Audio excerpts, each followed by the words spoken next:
This is episode 2 of Ice Axe, which is an online show where people send me the writing and I critique it for them in a video. What we're working on now is a novella that I wrote when I was 14 years old. I realized that I never told you what the title of this was in my previous episode. It's titled Age of War. That makes no sense. It has very little to do with the actual story, this title, Age of War. It was the name of the role-playing website where the original idea and character came from. So after the line break. This is so bad. Every time I look at it and start to try to read it for you, I'm just like, I'm really gonna read this for the internet. The girl's younger sister, Neve, arrived less than 2 years later. Narrator is just telling you stuff. That's not always good. Kia watched the new life come into being with fascination. Now that is weird. That is weird euphemistic writing. Was this tiny 2-year-old child in the room while her mother was giving birth?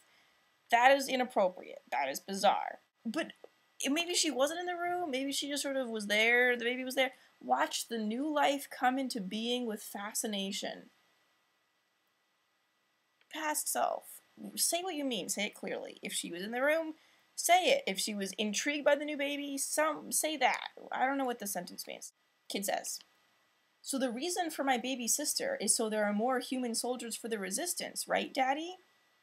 Okay, right here. This is what we call expository dialogue. For one thing, 2-year-olds don't really talk like that. No one talks like any of the things that are said in this story, so we're just gonna not harp on that. What I'm doing here, what past me is clearly doing here, is conveying information about the setting of the world in dialogue. That's called expository dialogue, and it's really bad. It's very annoying. You can get away with it sometimes, especially in sci-fi fantasy, so when Gandalf shows up at Bilbo's house and is explaining to him what the One Ring does, that's okay, because Bilbo's confused. We need to know just as much as Bilbo needs to know. Tolkien can do it. You're not Tolkien, past self. You don't get to do that. And this 2-year-old is not Gandalf. They're soldiers and these kids are aware of the war effort, but it doesn't work. It's awkward. So moving on. She's got a sister now. Soon the sound of children's laughter filled the apartment day and night. Cliches all over the place. Nothing in that sentence is not something that someone has written a million times before. All schools were shut down, leaving the girls home all day with their mother. The trio rarely left the apartment, relying on the small food rations brought home every day by their father. During the bad times, he left before the girls woke up and returned home long after they were asleep. The girls could only tell whether or not he had come home last night by their mother's reactions. He would be gone for weeks at a time, during which time Shia became withdrawn and quiet. Other times, he would stay home for days, playing with the girls and practicing. Practicing what? That's not clear, but everything else is. It's really telly. It's all tell, it's no show, it's very expository. Everything that happened in that paragraph that just tells, they were sad, they did this, he didn't come home, put us there in the scene, in the action, so we can see what's going on, we have a clue what's going on. Don't rely on the narrator to tell the reader. When Kia was 10 and Neve 8, their father began training them in swords, knives, and pistols. Cool. The closet with their father's amulets and weapons was the only place in the small apartment that was forbidden to them, and they were delighted to finally be allowed to hold what they saw as the family treasures. Their joy could not be tempered even by the angry voices that floated through the thin apartment walls, and it goes into a dialogue scene between the parents, which makes no sense because there's no scene that's sort of very nebulous and telly, and then it just jumps right into a conversation. It would be better to make this whole thing a scene, so the father's saying, hey, I'm going to teach you how to use this stuff. When he opens the closet, the girls are excited. Here we have a lot more expository dialogue. Let me share this with you. So it just immediately jumps in, right? They have to know how to defend themselves. You're not teaching them defense, Xander. Well, what do you want me to do? I don't know.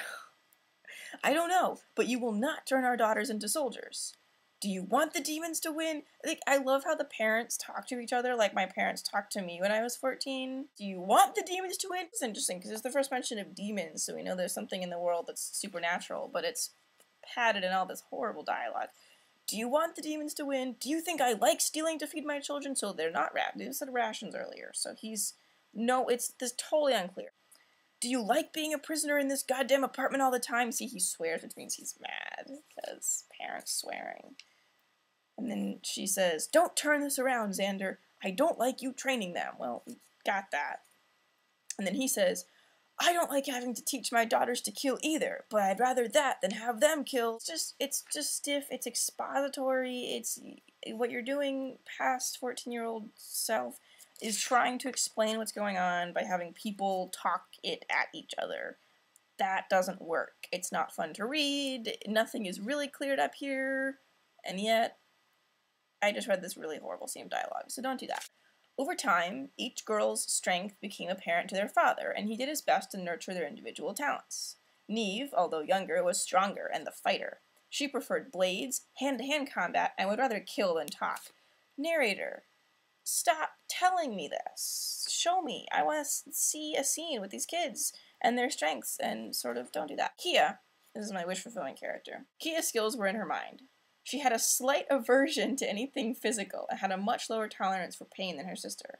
As a result, she preferred to keep her distance from her enemies. She was a good shot with a pistol, but was usually able to negotiate herself out of any danger, using her weapons only as a tool in making the deals.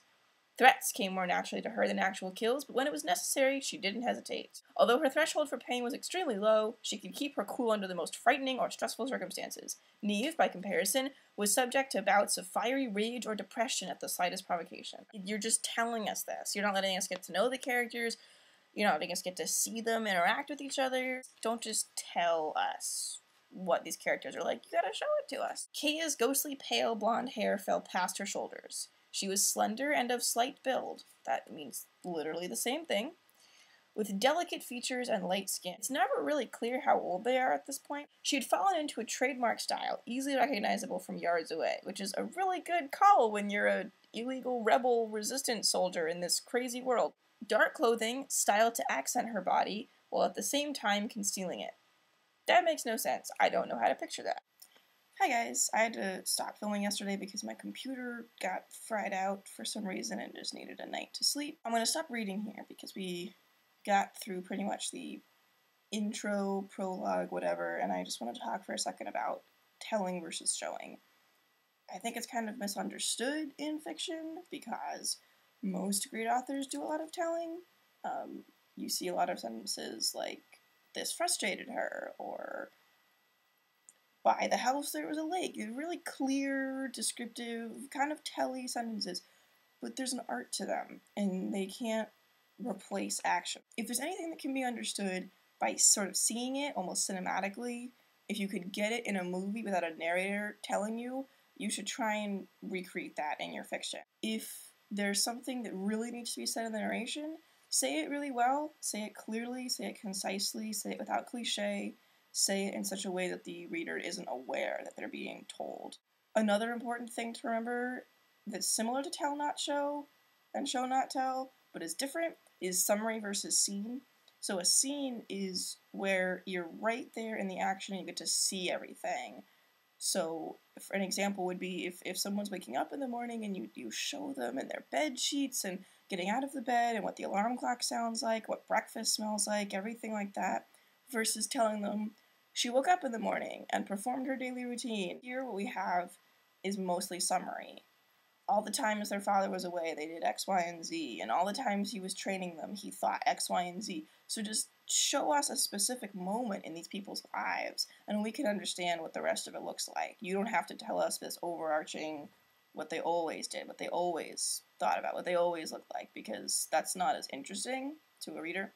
It's harder to picture, it doesn't seem as real. So don't do that.